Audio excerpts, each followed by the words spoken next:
Kepemimpinan Kristen.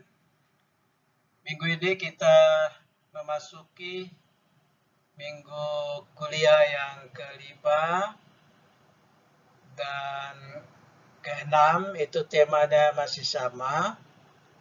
Dan pada minggu ini kita akan belajar tentang profil kepemimpinan Kristus, ya. Dan untuk itu dari kuliah ini kita akan mempelajari juga apakah kita atau Anda semua pantas jadi seorang pemimpin Kristen atau tidak, ya.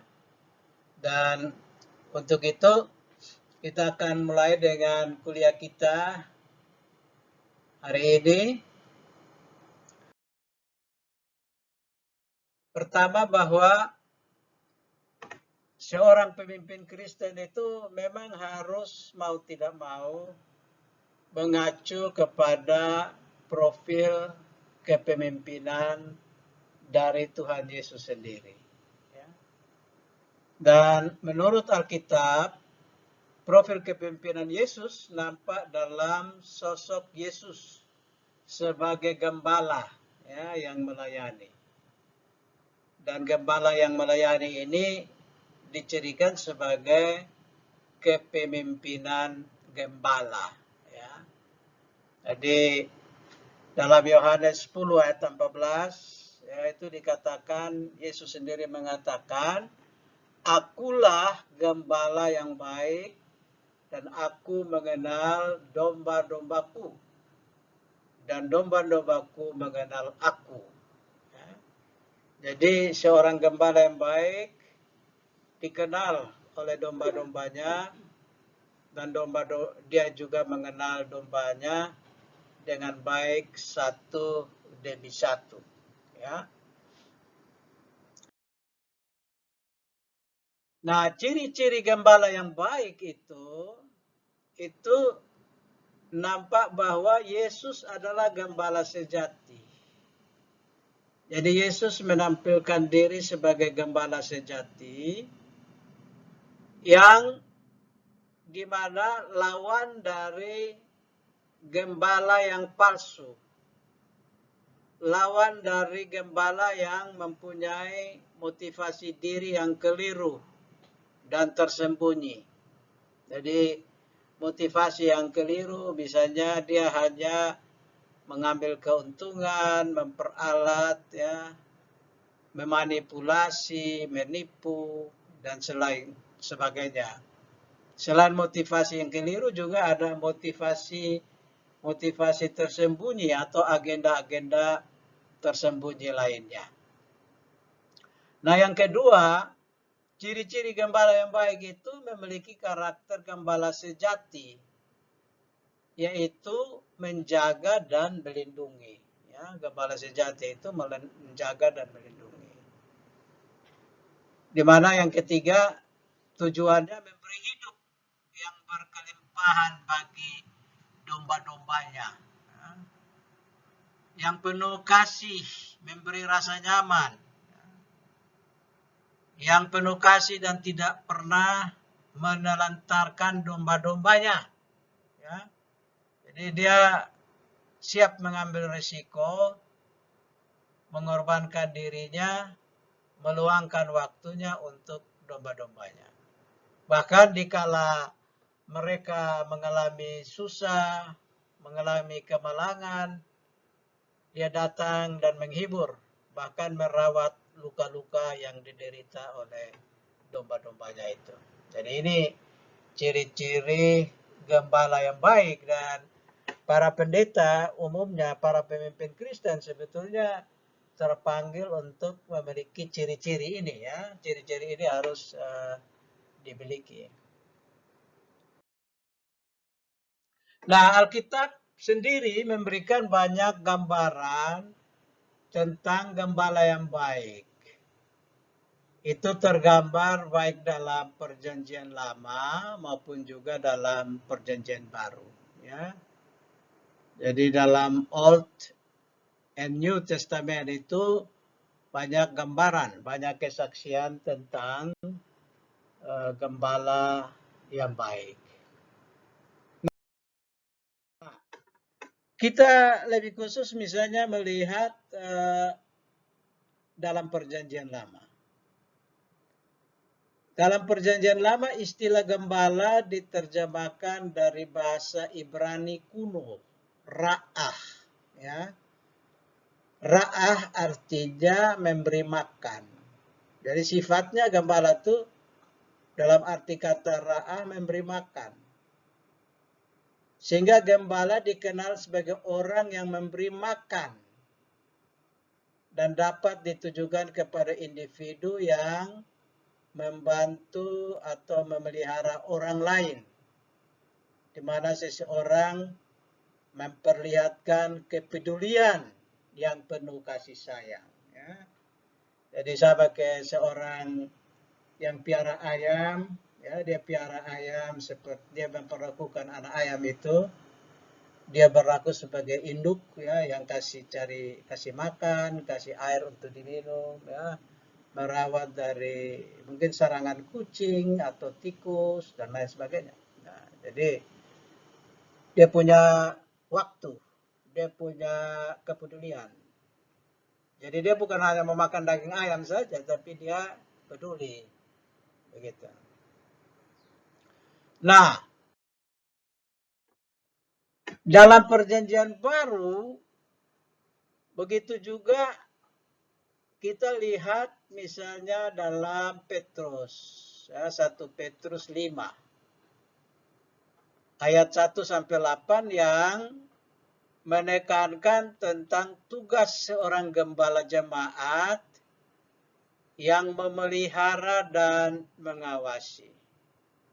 Jadi penulis Rasul Petrus ini menekankan tentang gembala yang memelihara dan mengawasi. Jadi memelihara di sini menunjukkan fungsi seorang gembala menyediakan makanan bagi domba-dombanya. Ya, jadi dalam arti yang luas, ya, makanan rohani, ya, dan lain sebagainya. Nah, masih juga dalam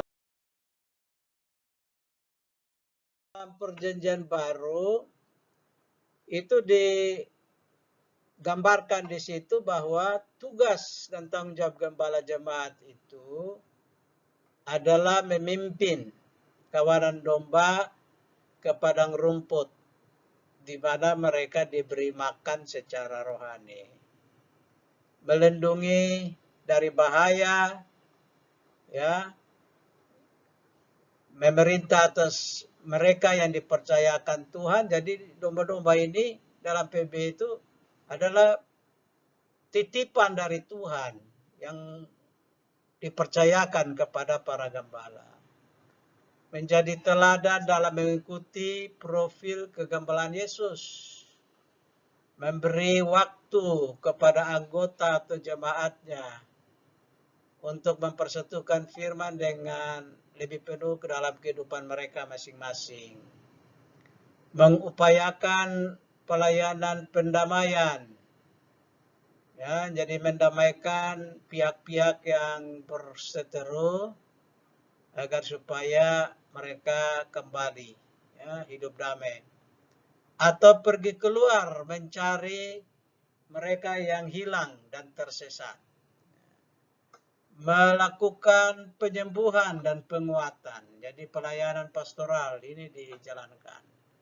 Menjaga kandang domba dengan sungguh-sungguh dan penuh ketulusan. Nah, ini gambaran perjanjian baru tentang bagaimana tugas tanggung jawab seorang gembala itu, ya.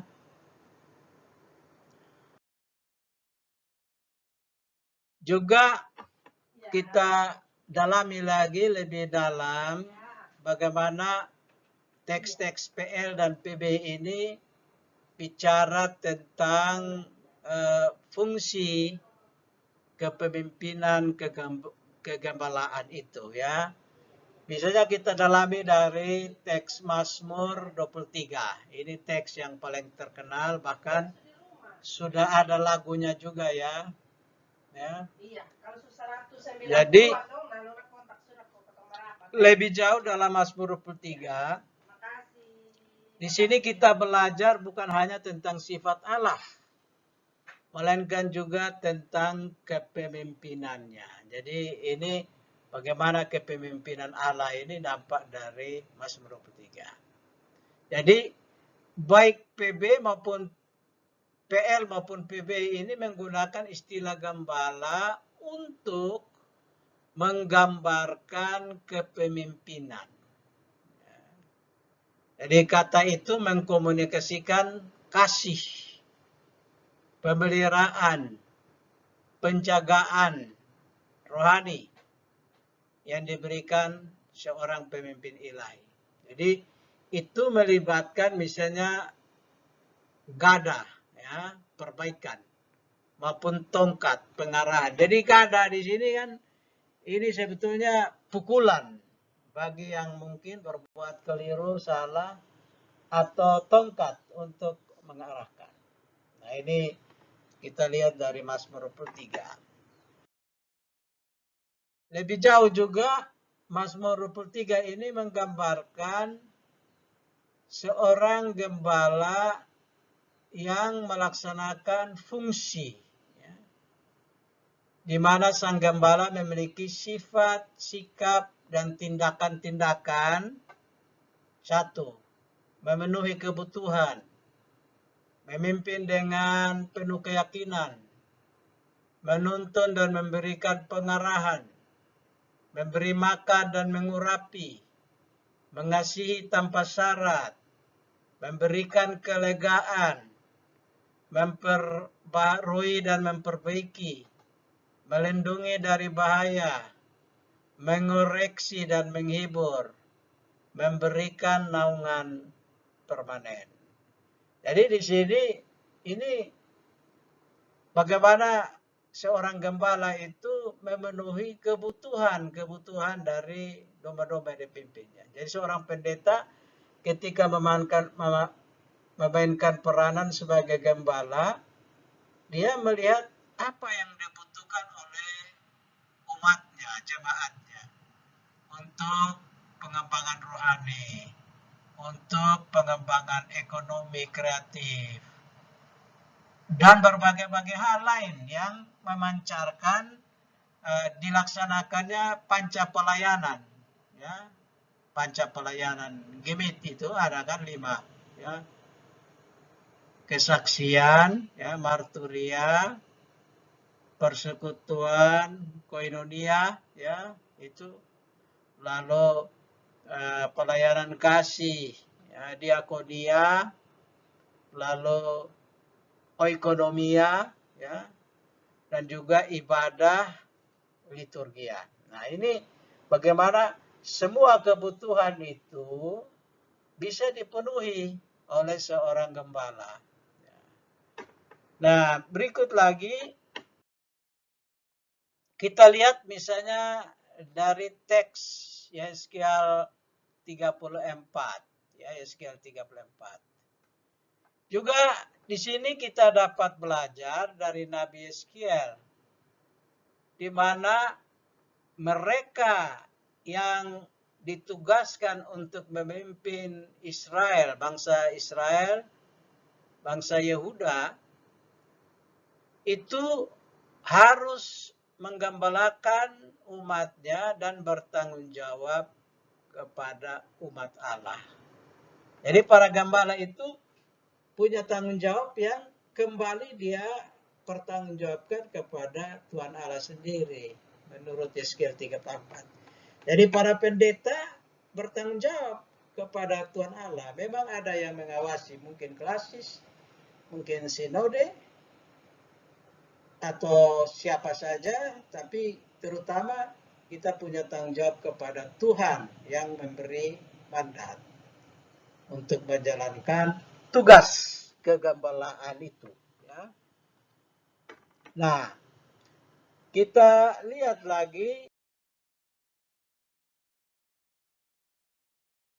misalnya masih dalam teks Yeskiel 34 ini, ada satu peringatan kepada orang yang tidak sungguh-sungguh menjalankan fungsi kegembalaannya.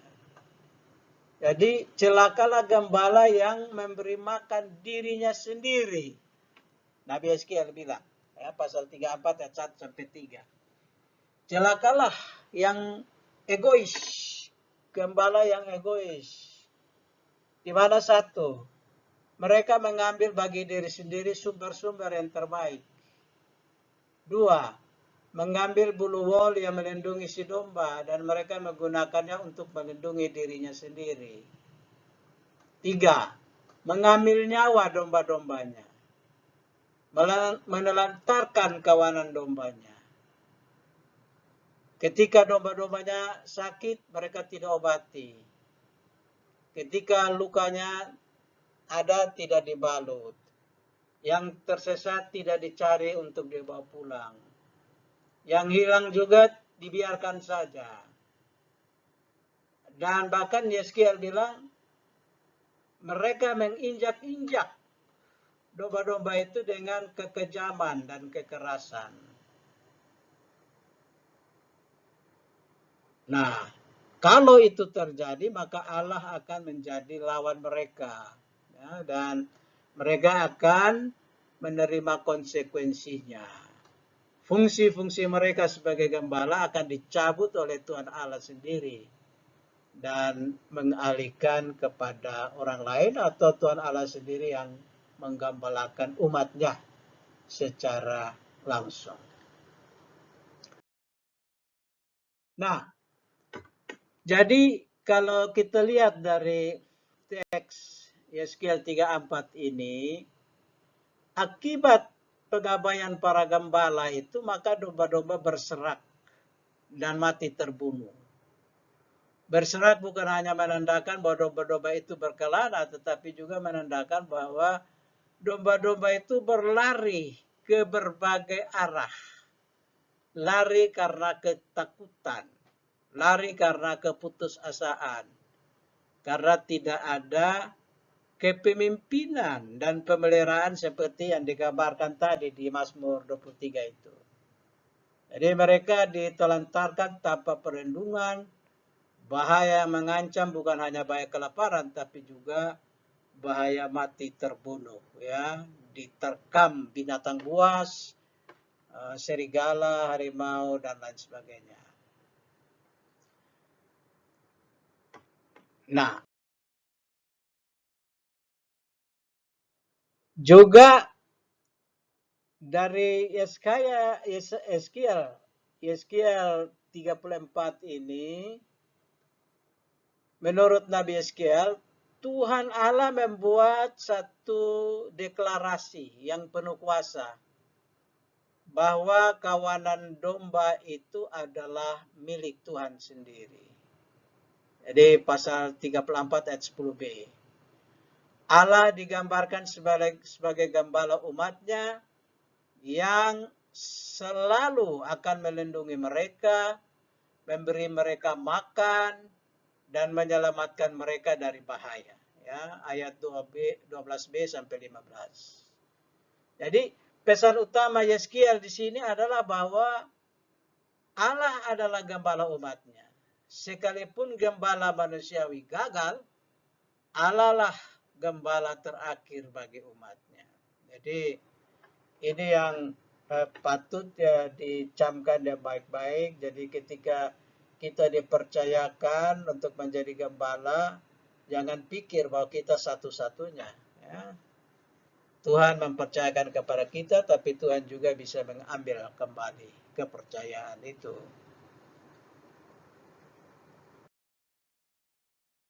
Nah, karena itu maka kalau demikian, maka kita mendapat gambaran di sini bahwa dari PL dan PB itu sebetulnya ada dua macam gembala di sini. Gembala yang baik yang merawat dombanya, bahkan juga memikul dombanya. Tapi juga ada gembala yang memperalat dombanya. Jadi setiap pemimpin dia akan memainkan fungsi. Dari sikap-sikap dan tindakannya dia akan masuk pada pilihan yang mana. Jadi orang akan melihat, oh dia tipe gembala ini. Atau dia tipe gembala itu. Jadi itu bergantung dari sikap. Jadi pilihan ada pada tiap orang, tiap pemimpin. Apakah menjadi gembala yang baik atau gembala yang jahat, ya? Nah, jangan marah misalnya kalau para domba itu mengamuk. Ya. Jadi jangan pikir bahwa gembala itu bisa berlaku sewenang-wenangnya atau berlaku seenaknya.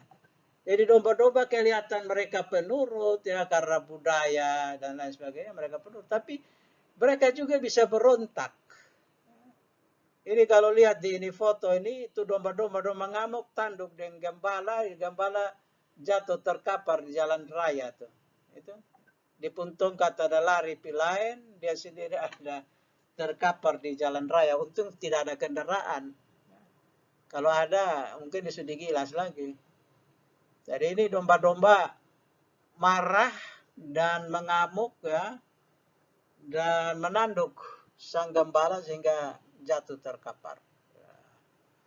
Itu yang terjadi. Artinya bahwa ketika para gembala itu tidak ya sungguh-sungguh mengenal dombanya, tidak memelihara dengan baik, ya akibatnya itu. Nah, juga harus dihindari bahwa kita kadang-kadang tidak mau berlaku sebagai gembala yang baik, tapi mau menjadi domba. Tapi celakanya kita jadi serigala yang berbulu domba. Jadi serigala yang berbulu domba. Ya, seolah-olah kita domba tapi kita adalah serigala. Bagi domba-domba yang seharusnya dilindungi, ya, dipelihara, dirawat dengan baik. Nah, karena itu maka kita sampai pada penekanan yang utama, yaitu bahwa gembala yang baik itu mau tidak mau harus meniru Kristus. Ya. Jadi Kristus adalah gembala yang agung dari gereja yang melayani sebagai gembala yang baik, yang mempertaruhkan keselamatan dirinya sendiri bagi keselamatan dombanya. Jadi gambar ini ilustrasi yang menarik. Gembala yang baik itu memberikan nyawanya bagi domba-dombanya. Jadi bayangkan ini domba ada di tepi jurang yang terjal. Sang gembala nekat turun ke bawah berusaha meraih kembali dombanya yang tersesat ya, yang hampir masuk dalam jurang. Nah, ini demikian kuliah kita hari ini. Kita bisa ambil kesimpulan bahwa menjadi seorang pemimpin dalam gereja harus memenuhi sejumlah kualifikasi yang ada, yaitu kualifikasi pemimpin yang meniru Kristus, ya, meneladani profil kepemimpinan Yesus yang bersifat gembala itu. Shalom dan terima kasih.